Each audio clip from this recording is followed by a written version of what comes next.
欢迎收看频道 DH 娱乐新闻，订阅频道，不要错过当天最热门的新闻。我们今天的时事通讯涵盖以下内容：杨紫美颜照惹争议，P 图时把身后镜子给 P 歪了，工作室未审查直接发。6月5日，知名女演员杨紫突然上了黑热搜，并在很短的时间内迅速冲上热搜榜首，原因却让人哭笑不得。有很多网友质疑杨紫工作室给 P 图不 P 镜子，也就是给杨紫 P 图的时候，不小心把镜子给 P 歪了，没有及时发现这个问题，就将照片给发了出去。无风不起浪，空穴不来风。杨紫之所以被推上舆论风口浪尖，很大一部分原因跟她最近的商业活动有很大的关系，不排除品牌之间的竞争，把杨紫当垫背使的可能性。因为昨天晚上杨紫工作室晒完一组美照后，还不到半天的时间，这个黑热搜就横空出世，而且还找不到任何出处。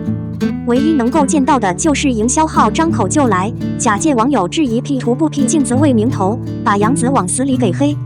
而从争议性很大的这张照片中，可以清楚地看到，杨紫穿了一件非常好看的白色长裙，画上了精致典雅的妆容，显得格外的成熟端庄，身材也是相当不错。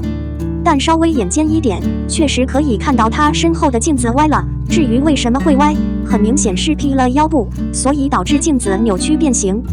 对此，就连不少铁杆粉丝也都看不上去了，纷纷在杨紫工作室微博底下留言吐槽，说他们工作不认真，做事不仔细，尤其是对黑热搜的监控反应不迅速，没有合理去采纳粉丝意见，整天就是闭门造车，装作没看见。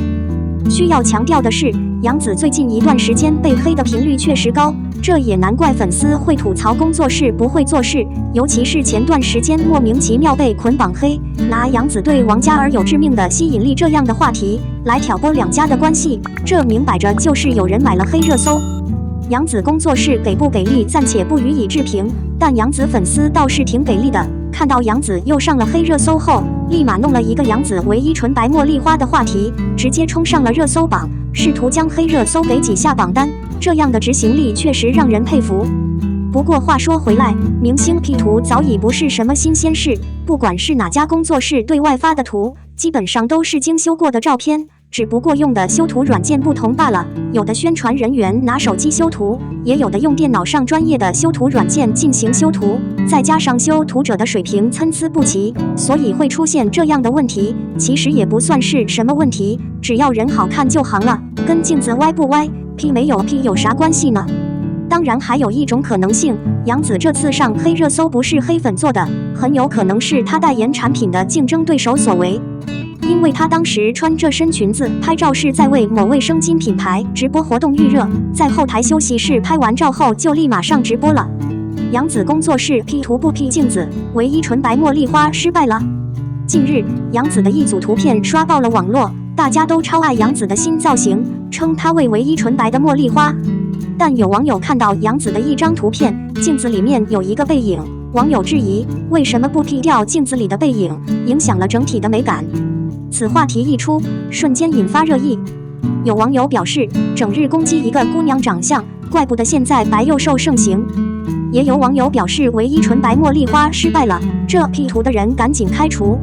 其实现在都已经是一个多元化的社会，贸然去讨论一个女生的长相，不是一件明智的事情。杨紫人美戏好，看过她的路人图，现实中也是妥妥的美女一枚。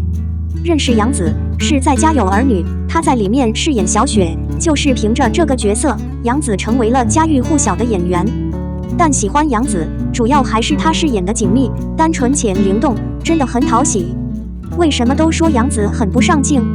看完这组生图，我终于理解了。在穿衣问题上，绵绵经常听到有女生说自己头大、肩窄。事实上，这两类问题之间是相通的，可以归结为头肩比的不协调。客观来讲，很多亚洲女性在头肩比上是比较吃亏的，穿衣服总显得肩膀塌、脑袋大，没有气质。所以首先，我们需要在心理上相信自己，毕竟不是单独的个例问题，所以不要精神内耗。其次就是跟着绵绵探讨一下如何通过穿衣来解决这一问题，当然，这也就是本期的主题。在这一过程中，绵绵将以杨紫的穿搭为例进行深入剖析。希望其中所提及的内容能够对大家有所帮助。为什么都说杨紫很不上镜？看完下面这组生图，我终于理解了。有时候绵绵会看到有网友说杨紫是娱乐圈中的甜系代表，事实上这是对杨紫颜值的低估。作为典型的邻家女孩长相，杨紫的脸部肌肉走势流畅，苹果肌饱满，一双眼睛圆而上翘，透露着机灵纯粹的光芒。小小的菱唇和挺翘的低山根鼻则略带肉感，更显可爱。显然，这样明媚感的长相在娱乐圈是比较稀缺的。然而，杨紫吃亏就吃亏在高清镜头对线条感要求太强，以至于呈现出不上镜的效果，加上头肩比的部分失调，更显危机。不过好在作为穿搭高手，杨紫在造型上很好的挽回了局面。一条星空长裙摇摇曳曳，刚及脚踝的长度恰到好处地对身材进行了修饰，随风吹拂时更显动人姿态。一字领的设计则避免了对肌肤的全包裹，使适当肌肤裸露，在视觉上延长了脖梗比例，从而让头部看起来更加小巧精致。而羽毛和碎钻的点缀，则配合淡紫的选色更添贵气风情，营造出一位优雅公主的形象。面对如此美丽的杨紫，会有谁不爱呢？一个好看的头肩比，肩峰宽应该是脸宽的2倍，所以一方面我们需要对大头进行处理。具体的做法有：首先，可以尝试将头发扎起来，这是最有效的减少头部存在感的方式，不过弊端也比较多，那就是失去了头发对脸颊的修饰效果，容易暴露面部缺点。其次，就是避免在下装上选择过于修身的款式。试想一下，如果将杨紫身上略带蓬松的裙子换成修身款，比如包臀裙，整身穿搭是不是就显得有些头重脚轻了？所以略带蓬松设计的下装才是更好的选择。当解决完头大的问题后，我们就需要考虑如何对付肩窄一事。这其中的思路是不相同的，因为对于前者，我们需要的是缩小，而对于后者，我们需要的是放大。具体的做法有：首先避开正肩的衣服，更多的选择落肩款式，能够让肩膀看起来更膨胀。其次，避免领口的设计过于繁复。如果在肩部量感较小的时候选择设计奢华的领口，那么便会引导人们的视线进行上移，从而雪上加霜。所以正确的处理方式应该像杨紫这样选择一字领来平衡视觉比例。02收视率疯了，不看梦中的大海的声音却越来越大。怎么了？在上半年的电视剧中，不乏表现不俗的热播剧，比如张译主演的《飓风》和《他是谁》都取得了不错的收视率。但是我们必须看到，收视率并不能完全代表一部电视剧的好坏。尤其是央视播出的电视剧，平台的影响力往往比剧集本身的吸引力更重要。有一部电视剧叫《梦中的海》，自开播以来就受到了平台的高度评价。数据显示，该剧的收视率一直保持稳定，近期甚至达到了 1.6 的历史高位。不过，尽管如此，还是有不少人呼吁放弃看剧。有网友批评演员似乎只是为了演戏而演戏，也有网友质疑看了2集，感觉一般。仔细分析《梦中的大海》之所以能取得高收视率的原因，我们会发现市面上几乎没有一部作品可以与之媲美。从剧集的风格、题材到播出平台，该剧都占据着绝对的优势。然而，这些吸引人的功能并没有掩盖节目本身的问题，这些问题可能会让观众望而却步。剧情张力不足，节奏平平，情节显得幼稚。在风格上，《梦中的海》主打青春励志和时代剧，它力求呈现真实的生活场景，也就是说，剧情比较简单，戏剧亮点不够突出。比如前几集，剧情只是描述了北京年轻人闲逛的日常，比如去什刹海滑冰，和小混混吵架，然后约定时间打群架。一群年轻人聚集在一起，高喊着忠诚的口号，不断地做着冲动的事情。不过，这样的情节在青春片中并不少见。但一部优秀的青春剧，只有在人物之间建立起足够深厚的感情之后，才会展开各种表忠心的剧情。梦中的大海一开始面临的问题是人物塑造的不够好，人物之间的关系不够亲密，但剧集却试图通过友情来引起观众的共鸣。这些原本只能作为支线和副线的剧情，被编剧安排成了主线，这直接导致剧情内容比较肤浅，主线不够清晰，剧情推进平淡，故事铺垫不够紧凑。更重要的是，观众原本以为《梦中的大海》是一部时代励志剧，